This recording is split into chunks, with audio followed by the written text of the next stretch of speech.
1절에서 5절입니다. 시편 7장 1절에서 5절입니다. 여호와 내 하나님이여 내가 주께 피하오니 나를 쫓는 자는 모든 자들에게서 나를 구원하여 내소서.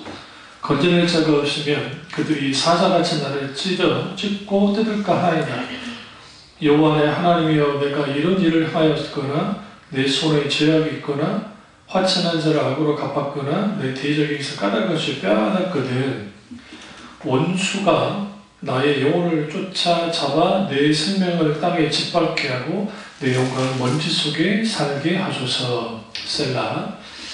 하나님 말씀은 역경을 이겨내는 믿음입니다. 말씀 제목은 역경을 이겨내는 믿음입니다. 우리가 이제 인생을 살거나 신앙생활을 하면서 역경을 만나게 되면 어쩔 때는 당황하기도 하고 때로는 마음이 분산되기도 하고 때로는 마음이 무너지고 심지어 그게 좀 더 되어지면 낙심하기도 합니다. 그러다 보면 하나님을 바라보기보다는 사람을 바라보고 때로는 환경을 바라보고 그러다 보면 자꾸만 근심과 걱정과 염려가 커져갑니다.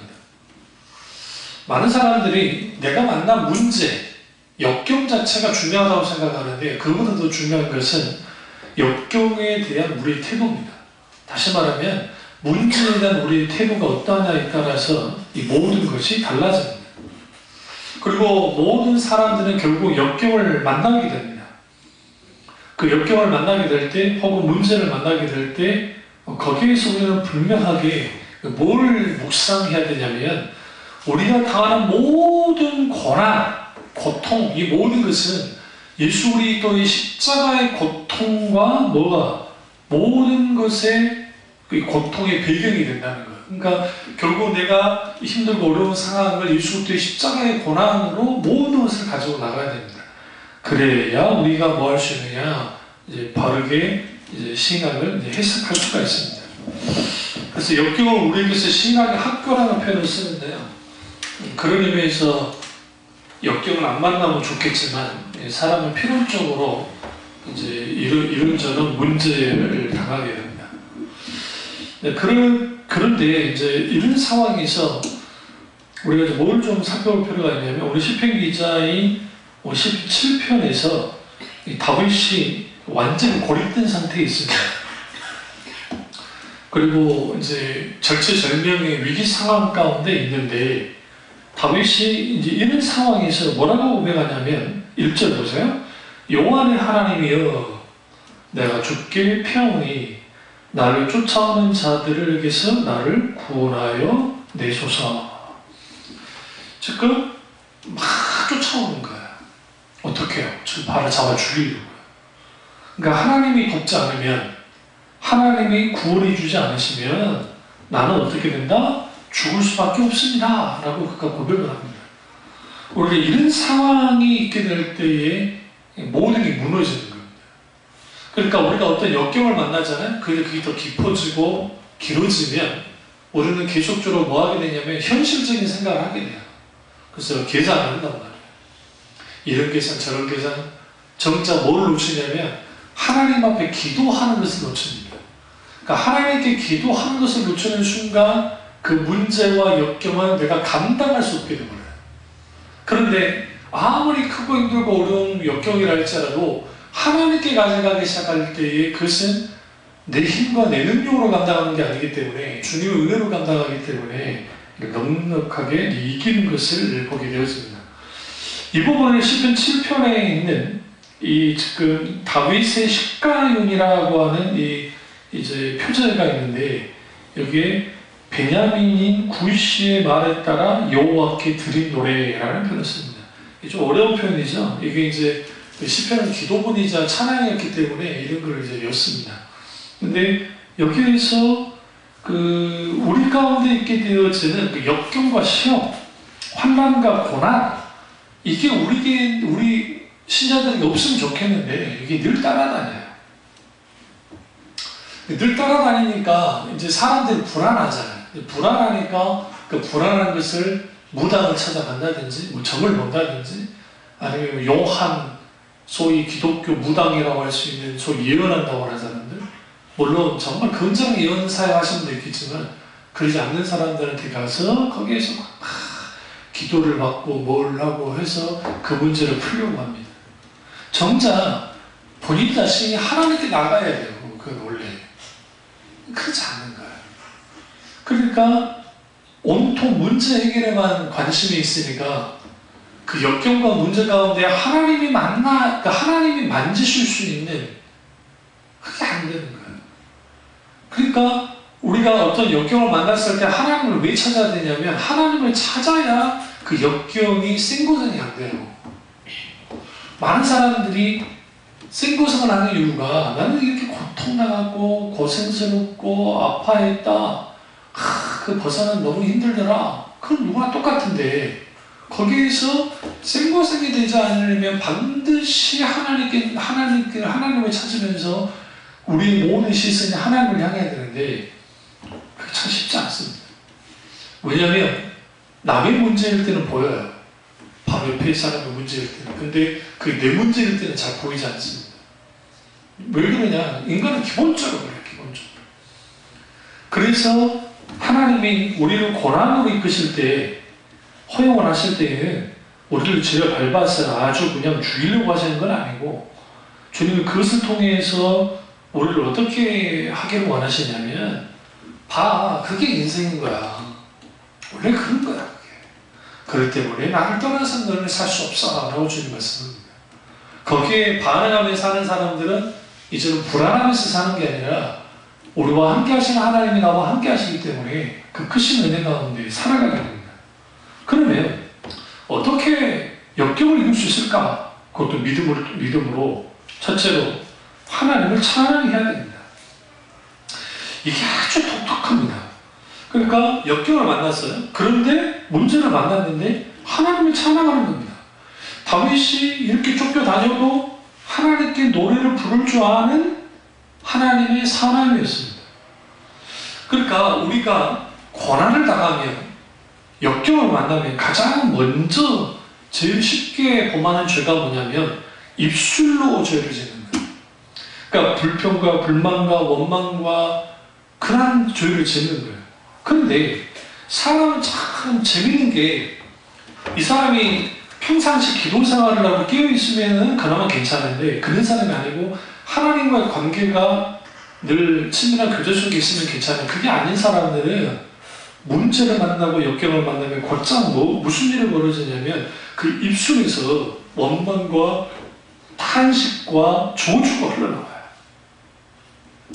이 사람이 정말 믿음의 사람이다 아니다는 어떻게 할 수 있냐면 어떤 문제를 만나 어떤 상황이 됐을 때에 하나님 그분에게 이제는 찬양 드리고 감사하고 의뢰를 구하는 그런 것들이 있게 되는데 그렇지 않으면 뭐 하느냐? 원망하는 겁니다.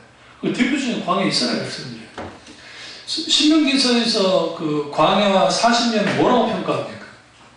딱 이렇게 말하잖아요. 그 모세가 이제 죽기 전에 신명기를 쓰면서 광야 이스라엘 백성들은 한마디로 광야에서 어떻게 했느냐? 하나님께 불평불만하고 늘 멀다 대적했다. 몇 년을요? 40년.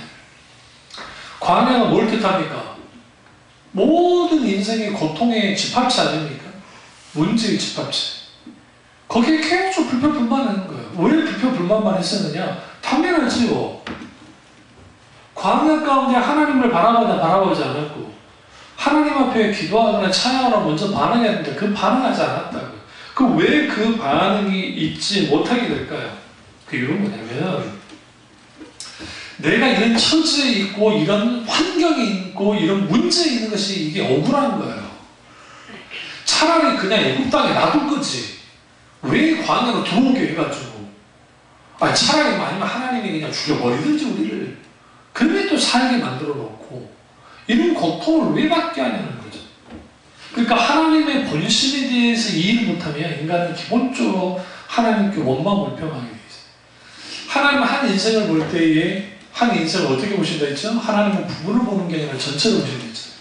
하나님은 전체를 보신다. 그리고 전체를 보시는 하나님이 전체를 보고 가시는데 우리는 늘 우리 한 부분만 보는 거예요. 우리가 원망과 불평이 늘 있을 수밖에 없습니다. 또 왜 우리가 원망하게 되냐면 고립됐다고 생각하는 거예요. 우리가 고난당하고 역경을 당하면 아주 이게 힘듭니다. 고립감이 들어요. 그러니까 이게 감당하기 힘든 거예요. 이거 계속 누르니까 환경이 누르고 사람이 누르고 뭐가 누르면 이게 어디로 풀겠어요? 풀 데가 없잖아요. 풀 데가 없으니까 이제는 하나님께 대하여 대적하는 겁니다. 민수기 14장 27절 28절 보면 제가 읽어보겠습니다. 나를 원망하는 이 악한 회중을 내가 어느 때까지 참으랴? 이스라엘 자손이 나를 향해 원망하는 바 그 원망하는 말을 내가 들었노라. 그들에게 이르기를 하나님 여호와의 말씀에 나의 삶을 가르쳐 맹세하노니 너희의 말이 내 귀에 들리는 대로 내가 너희에게 행하리니 이라고 했어요. 그러니까 우리가 입술을 조심해야 될 게 우리도 모르게 어떤 고난과 역경이 있을 때 우리도 모르게 원망과 불평이 말하기 시작할 때 주님 그 말을 들으신다는 거죠. 왜 들으시느냐? 그게 하나님을 대적하기 때문에. 사탄은 그래서 우리에게 계속 합니다. 너 이렇게 좀 힘들어. 이 상황에서 뭐가 되겠어. 뭐가 안 되는 거야. 계속 우리를 격동을 시키죠. 그 격동을 시키면 격동시킨 대로 우리도 모르게 우리의 생각이, 우리의 마음이 우리 입술을 통해서 나오기 시작하면 거기에서 이제 뭐가 되느냐, 이 찬양이 이제 불가능합니다. 식어져 버리는 거예요. 두 번째로 담대함으로 역경을 이겨내야 됩니다. 이게 아주 중요합니다. 담대함. 이 담대함을 이제 이 부분을 뭐라고 말하냐면 오늘 7편 3절과 5절 보시면 시편이에요. 여호와 내 하나님이여 내가 이런 일을 하였거나 내 손에 죄악이 있거나 화친 자를 악으로 갚았거나 내 대적한 자의 까닭 없이 빼앗았거든. 원수가 나의 힘을 쫓아 잡아 내 생명을 땅에 짓밟게 하고 내 영광 먼지 속에 살게 하소서. 여기서 나를 막 짓밟고 죽이는 자를 주님이 차라리 땅에 짓밟으라는 거예요. 그가 우뚝 섭니다. 피하고 도망치는 게 아니야, 단순히. 이제는 주님 그렇게 해달라는 겁니다. 그러니까 하나님께서 마땅히 이런 일들을 해주십시오 라고 하는 거예요. 신자의 담대함은 그 사람이 가지고 있는 믿음의 정도에 따라서 되는 게 아니라 신자의 담대함은 하나님의 권위 안에 있을 때 가능합니다.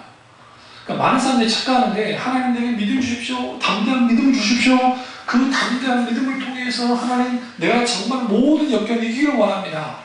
언뜻 들으면 그 말이 맞는 것 같아요. 하나님 내게 담대한 믿음을 주십시오. 그리고 그 담대한 믿음을 통해서 감당하겠습니다. 그 자체는 틀리지 않아요. 그런데 여기서 이제 뭐가 중요한 거냐면 내가 지금 담대하지 못한 것은 단순히 그러니까 믿음이 약하고 내가 뭔가 문제가 있지 못해서 담대하지 못할 수도 있지만 기본적으로 뭐가 문제인 거냐면 하나님이가 내 앞에 하나님이 계시다고 하는 신정의식이 없어서 그래요. 그러니까 하나님이 나와 함께 한다고 하는 의식이 있을 때 우리는 상황이 달라집니다. 왜냐하면 하나님의 놀라운 손길을 경험하는 하나님의 놀라운 역사를 우리가 느끼기 시작하거든요. 그러면 그 속에서 우리 가운데 무슨 일이 있게 되어지냐면 그 속에서 하나님이 주시는 그 놀라운 담대함이 있게 돼요.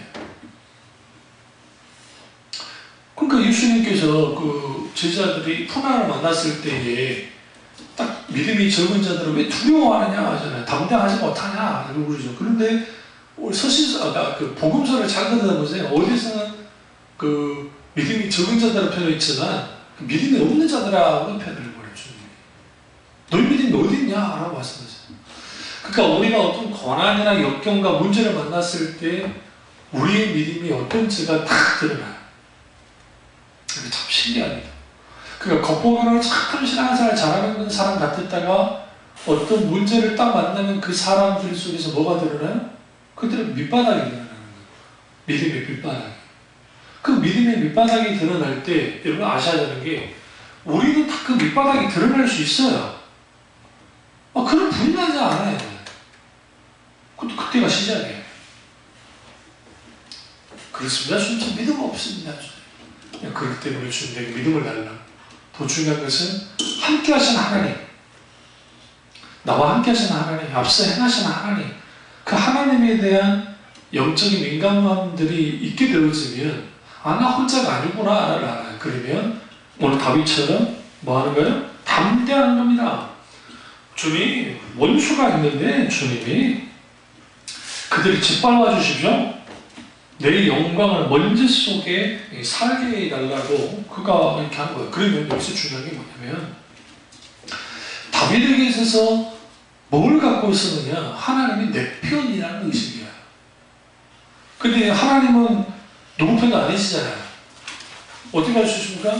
여호수아가 여리고 광야 여호수아서에 보면 여리고 광야에서 정탐을 나갔을 때, 혼자 나갔을 때 여호와의 사자를 만나고 누구 편이냐? 난 누구 편도 아니다 그러잖아요. 다시 말하면 우리가 하나님 편 돼야 하나님이 내 편 되시는 거예요. 이게 뭐와 연관이냐면 하나님은 권위 안에 들어간다는 말과 똑같은 말이에요. 하나님은 내 편이시네. 근데 자동적으로 내 편 되지 않는다고요. 그래서 우리가 필요한 게 뭐냐면 항상 하나님의 권위 안에, 그 주권 안에 들어가야 거기로부터 뭐하느냐, 어떤 역경을 만났을 때에 믿음이 이끄는 대로 반응하는 거야. 사람이 이끄는 대로 반응하는 것이 아니라, 환경이 이끄는 대로 반응하는 것이 아니라 믿음이 이끄는 대로 반응하는 거예요. 그 믿음이 이끌어가는 거예요. 그러니까 히브리서 11장에 나오는 사람은 믿음이 이끌어가는 사람들이에요. 그 역경을 이겼잖아요. 그러니까 믿음으로 어떤 기적을 일으켰다의 강조점이 아니에요. 히브리서 11장은 그거는 적극적 사고방식이나 뭐 그런 분들이 그런 설교를 그렇게 하는 거고, 히브리서 11장은 히브리서 자체가 역경과 고난, 고통 가운데 기록된 말씀, 핍박 가운데 기록된 말씀이기 때문에 구약의 사람들도 이렇게 감당했다는 거예요. 믿음에 반응하면서, 믿음을 이끌면서. 마땅히 신약의 사람 우리들도 당연히 그렇게 돼야 된다라는 거예요. 그래서 여러분, 그러니까 문제나 시험이나 역경은 뭐의 문제냐? 환경의 문제냐? 상황의 문제? 아니, 믿음의 문제인 거예요. 믿음의 문제. 그래서 내 믿음 없음을, 내가 흔들리고 하면 내 믿음 없음을 하나님께 구해야 되고, 또 하나는 상황의 변화에 따라서 거기에 막 마음이 왔다 갔다 할 게 아니라 내가 믿음이 이끄는 대로 하나님의 인도 따라서 탁 나가시면 거기에 이제 담대함이 생깁니다. 담대함은 하나님께 나와요. 불안함이 사라지기 시작해요. 그리고 눌림들이 사라지기 시작해요. 어느덧 탁 뒤를 돌아보면 내가 그 역경으로부터 벗어나 있는 나를 이제 보게 되는 거죠. 세 번째는 역경 속에서 하나님의 의를 바라봐야 됩니다. 그게 이 8절을 보시면 여호와께서 만민에게 심판을 행하시오니 여호와의 나의 의와 나의 성실함을 따라 나를 심판하소서라고 합니다. 근데 여기서 그 나의 의는 뭐와 관계 있을까요? 그러니까 하나님의 의와 관계가 있습니다. 이 의가, 하나님의 의로우심이 결국은 내가 역경을 당할수록, 고난을 당할수록, 어려울수록 뭐하느냐, 의로우신 재판관이신 하나님께 이 모든 것을 가지고 나가는 거예요. 하나님은 절대로 우리에게 막 주님의 기분 따라서 우리를 막 그렇게 하지 않으세요. 마땅히 하나님은 뭐 하시느냐, 우리가 뭐 하도록 하나님의 공의 속에서, 의로우심 속에서 우리를 어떻게 해요? 역경 가운데에서 우리를 어떻게 해요? 깨끗하게 혹은 의롭게 만드세요. 그래서 세례 이슈, 세례. 우리는 물세례, 불세례만 알잖아요. 그러나 이제 그 성경을 좀 보시면 신약 성경에 고난의 세례라는 표현을 써요. 신기하게도.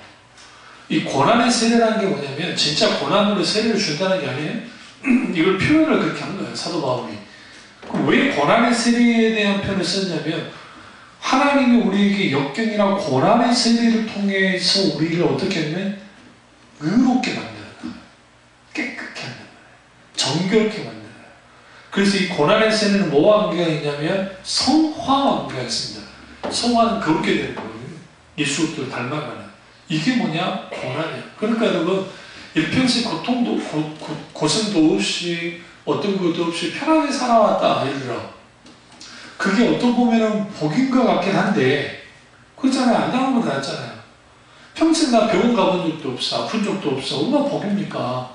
그런데 그럼에도 불구하고 우리가 그 고난을 통해서 그 과정에서 하나님을 만나는 계기가 되고, 또 내가 잘못된 것들을 깎여 나가지는 그런 계기가 되기 시작하고, 하나님을 놀라운 은혜 가운데 그 하나님의 그 은혜를 어느 때보다 강하게 경험하게 되는 그런 기회가 되면 그게 오히려 우리에게 유익이 됩니다. 그래서 성경은 고난을 어떻게 보냐, 부정적으로 보지 않습니다.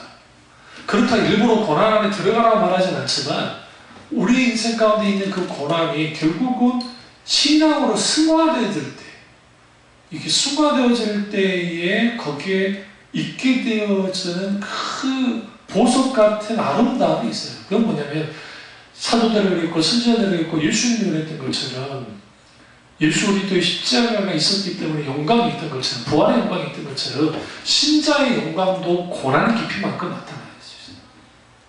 고난의 깊이만큼.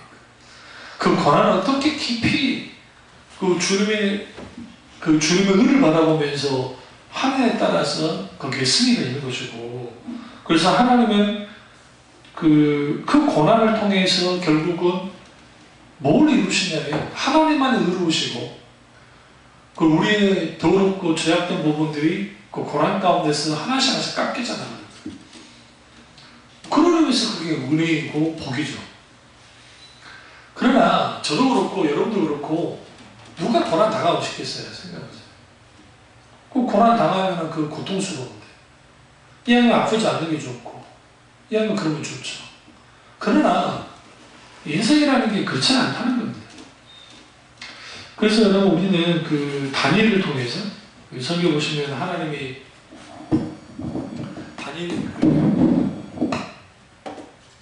다니엘이라는 인물을 통해서 하나님의 고난의 역경을 막 이기게 하는 걸 보는데, 그가 믿음으로 담대하게 이기잖아요. 그리고 하나님을 전적으로 신뢰함으로 이겨나갑니다. 근데 이러한 것들이 분명하게 우리 가운데 있으려면 우리는 고난 가운데서 늘 하나님 찾는 것을 잊지 말아야 돼요. 계속 하나님 찾아야 돼요. 단순히 내가 피하기 위해서이 아니에요. 여러분, 기독신앙은 절대로 그 고난의 문제를 회피하지 않습니다. 정녕 돌파를 해요. 어떻게 돌파를 해요? 믿음으로 돌파를 해요. 그런데 우리는 그걸 돌파할 수 있는 능력이 없어요. 힘이 없어요. 그럼 누가 필요해요? 하나님의 도우심이 필요해요. 주님이 어떻게 해요? 그걸 돌파하게 해주셔요.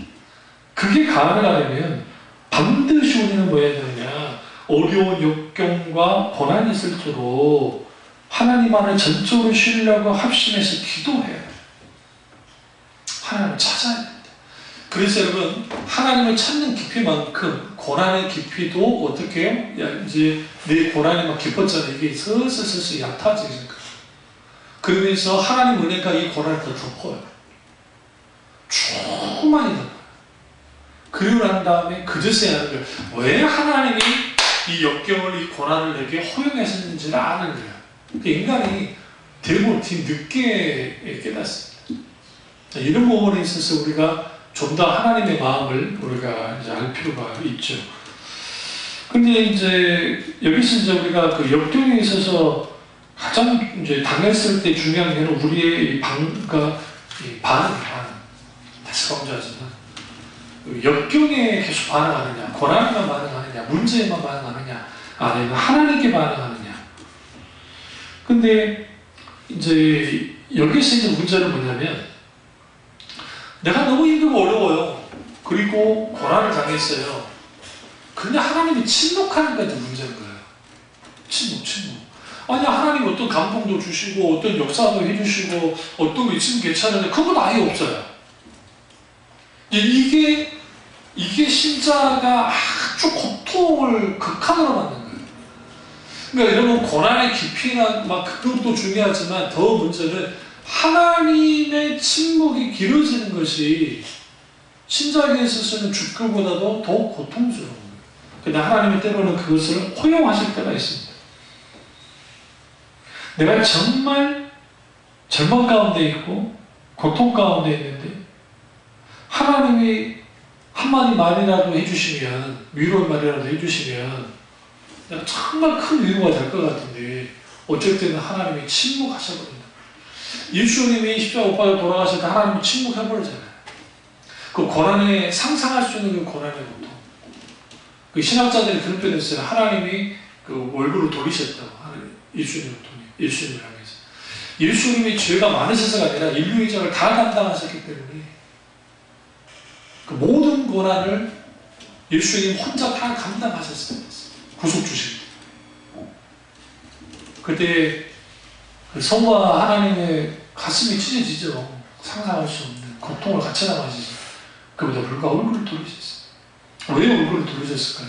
모든 인류의 죄를 다 감당하게 해서 예수님께서 다 감당하게 하시고 결국 그 이후에 어떻게 돼요? 예수님을 통해서 모든 고통과 고난과 문제와 죄와 죽음과 사망과 이 모든 것들이 이제는 극복이 돼요. 예수님 통해서. 주님은 그걸 원하셨기 때문에 하나님은 결국 모든 것을 감당한다 하십니다. 때로는 하나님은 우리에게 이렇게 우리에게 감당하게 하실 때가 있습니다. 여기서 우리가 이제 깊이 생각해야 될 게 뭐냐면 그 왜 하나님이 침묵하실까요? 특히 세 가지를 찾으셔야 돼요. 첫째는 하나님이 침묵하신 이유에 대해서 물어야 돼요. 먼저 왜 하나님이 이렇게 침묵하십니까? 두 번째는 내 죄가, 그러니까 내가 하나님께 지은 죄가 만약에 하나님이 침묵한 거냐는 것들을 한번 성령의 민감함 속에서 살펴야 돼요. 죄 때문이 아닌가. 그리고 세 번째는 뭐냐면 하나님의 타이밍에 내가 맞추기를 원하셔서 주님이 침묵하시는지 물어야 돼요. 그러니까 하나님의 타이밍, 하나님이 일하실 때 그걸 기다려야 돼요. 그러니까 왜 하나님이 침묵하시는 이유를 물어야 돼요. 그리고 내가 내 안에 죄가 있는지 아닌지를 봐야 되고, 그리고 그 다음에 하나님의 때, 타이밍. 그래야 거기에서 우리가 하나님이 침묵하시더라도 우리가 당황하지 않아요. 분노하지 않아요. 이게 어떤 이유입니까? 하나님 어떻게 하기 원하십니까? 그러니까 하나님께서 여리고에서 엄청난 승리를 이제 하잖아요. 그 이스라엘 백성이. 그리고 난 다음에 그들의 아이성리 전투에서 하나님이 딱 침묵해버립니다. 하나님이 손을 딱 떼어버려요. 그러니까 이제 거기에서 무슨 일을 벌어지면 당황하잖아요. 왜 바로 앞에 별것도 아닌 성에서 이런 일을 당하니까 그러니까 그제서야 만약에 요수아와 이스라엘 백성이 특별히 하나님께 기도하는 거잖아요. 기도하다 보니까 아간의 죄가 드러난 거고 그 아간의 죄를 징치하고 난 다음에 후에 하나님이 도우셔서 승리를 하죠. 그러니까 일련의 과정이 그런 거예요. 우리가 하나님이 왜 이렇게 침묵하실까? 어떤 감동도 주지 않는 거지? 왜 하나님이 이렇게 고립되게 놔두셨을까 할 때 무작정 견디고 있는 건 아니고 계속 물어야 돼요. 주님이 침묵하시는 가 무엇인지, 하나님이 기다리기 원하시는지, 아니면 내 죄를 회개하기 원하시는지, 그런 주를 들여다보면서 그게 나갈 때에 우리가 뭐 하느냐, 역경을 이제 이기기 시작합니다. 또 하나는 또 보면 이 하나님을 바라본다 할 때에 역경을 이기려면 하나님을 바라봐야 되잖아요. 그런데 그게 하루아침에 일어나지 않습니다. 이게 뭐냐면 하나님을 바라보라는 말은 뭐냐면 이걸 보세요. 그 역경 속에서 하나님을 바라봐야 됩니다 라는 의미는 어떤 의미를 갖고 있냐면 믿음에 충실하라는 거야. 끝까지. 그러니까 끝까지 믿음으로 가라는 거야. 그래야 믿음의 역사가 나타납니다. 하나님은 목적 없이 행동하지 않습니다. 그러니까 우리 하나님은 기분파가 아니에요.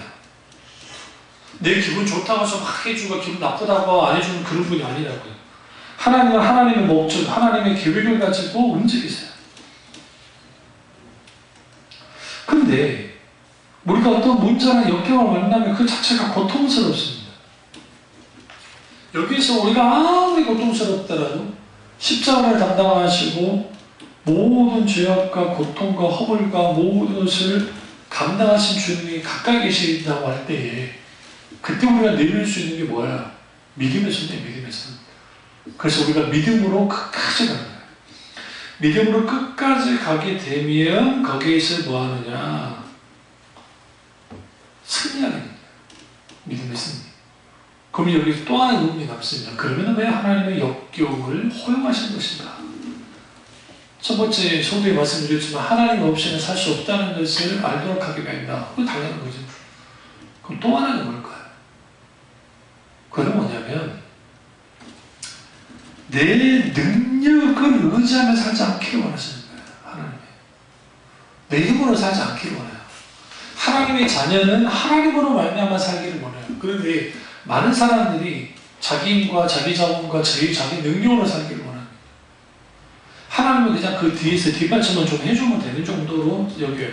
하나님은 그게 아니라는 겁니다. 같이 살자는 거잖아요. 그 대신 뭐 하는 거냐? 하나님의 능력으로, 하나님의 자원으로, 하나님의 계획과 목적을 따라서 살기를 원해요. 그게 하나님 중심적인 삶입니다.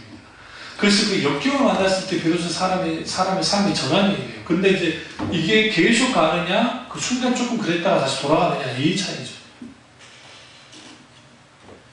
그리고 하나님은 그 역경을 통해서 그 우리를 이제 그 만지시는데, 그 만지심을 통해서 하나님은 우리를 어떻게 하느냐, 하나님 앞에 아주 낮아지게 만듭니다. 그러니까 하나님의 사랑을 무한히 받고 싶으면 겸손해야 돼요. 낮아져야 돼요. 높아진 것들을 주님이 다 만져서 낮추는 겁니다. 그렇게 되어지면 내가 어떤 역경을 만나든들 낮아지고 겸손한 태도를 갖게 될 때 거기서 하나님을 의지하게 되고, 내가 이때까지 가지고 있던 뭐 내일에 대한 걱정, 오늘의 문제, 뭐 환경, 사람, 기타 등등 그런 것이 중요하긴 하지만, 그러나 그거는 우리에게 있어서는 그렇게까지 신경 쓸 만한 건 아니고, 내가 하나님 그분을 어떻게 이제는 신뢰하고 세상 것들로 채워졌던 것들을 다 쏟아내고 이제는 하나님의 것들로 채우기 시작하는 내 안에. 그렇게 내 안에 채우기 시작하면 이제는 내가 잃어버린 것이 있고 얻어진 게 있잖아요. 하나님께로부터. 근데 잃어버린 것은 영혼이라는 시간 속에서 들여다보면 이게 별거 아닌 거예요. 사실. 그러면 가장 소중한 것을 내가 채우기 시작합니다. 가장 소중한 것을 내가 채우기 시작하면 거기에 이제 뭐 하느냐, 하나님께로 돌아가게 되고 믿음이 어떻게 돼요? 성장하기 시작해요. 믿음이 자라나기 시작합니다. 우리는 이렇게 생각하잖아요. 믿음이 어떻게 자라느냐, 기도 열심히 하고 찬양 열심히 하고 헌금 열심히 하면 자라날 거라 생각하잖아요. 물론 그 과정도 있어요. 그러나 실제로 믿음이 이렇게 탁탁 자라날 때는 대부분이 역경을 이긴다는 거예요. 그 대표적인 아브라함 아닙니까? 아브라함이 여러 문제를 만납니다. 그 문제를 극복하는 과정 가운데 믿음이 자라나요. 그냥 자라나지 않습니다. 그러니까 막 기도 내가 3시간 하고 4시간 하고 5시간 했다고 해서 그 사람의 믿음이 같이 자라나가느냐? 그렇잖아요. 물론 그렇게 기도하는 것은 아주 권장할 만하고 귀한 거지만, 믿음 결국은 삶의 현장에서 자라나요. 삶의 현장에서. 그리고 그렇게 믿음의 사람이 됐을 때 어려운 역경 속에 쓰러지지 않고 설사 실패할지라도 다시 일어나게 됩니다. 왜냐하면 우리가 믿고 있는 하나님이 어제나 오늘이나 영원토록 동일하신 하나님이시고 살아서 역사하는 하나님 때문에 그렇습니다. 그리고 또 하나 우리가 한 가지 알아야 할 게 뭐냐면, 명심해야 될 게, 우리가 만나는 시험과 괴로움과 문제와 역경은 결국은 언제나 우리가 하나님께로 나아갈 수 있는 일종의 비상구예요. 그러니까 예수 믿는 사람과 안 믿는 사람의 큰 차이는 뭐냐면, 예수 안 믿는 사람은 비상구가 없어요. 그 안에서 다 죽어야 돼요. 근데 우리는 비상구가 있어요. 하나님이라고 하는 비상구가 있다. 시편 34편 18절을 보면 여호와는 마음이 상한 자에게 가까이 하시고 중심에 통회한 자를 구원하십니다. 여기서 우리가 하나님은 마음이 상한 자를 가까이 하고 통회한 자를 구원해요. 그런 하나님이 우리와 함께하기 때문에 우리 가운데 어떤 상황에 어떤 고통과 문제와 역경이 있어도 우리는 뭐 할 수 있다? 담대하게 믿음을 앞세워서 이길 수 있습니다. 그런 놀라운 은혜가 우리 가운데 있어야 하는 거예요. 그리고 역경이 우리를 약하게 만들고 주눅들게 할지라도 우리가 하나님 앞에 바른 믿음의 태도를 갖고 주님을 찬양하고 기도하고 주님께 반응하고 주님과의 그 하나님이 나를 만지실 때 그 만져지는 그 이런 과정이 되어지면 그 역경이 아주 유익했다는 거예요. 그리고 그것이 나를 어떻게 또 다른 정말 하나님이 만지는 사람이 되게 하고, 그래서 거기에 믿음의 사람이 되고, 그리고 어떤 사람이 역경을 만났을 때 그것에 대해서 권면해주고 중보기도 해주시고 같이 힘이 되어줄 수 있습니다. 그 은혜가 저와 여러분 있기를 주님의 이름으로 축원합니다. 기도하겠습니다. 기도하실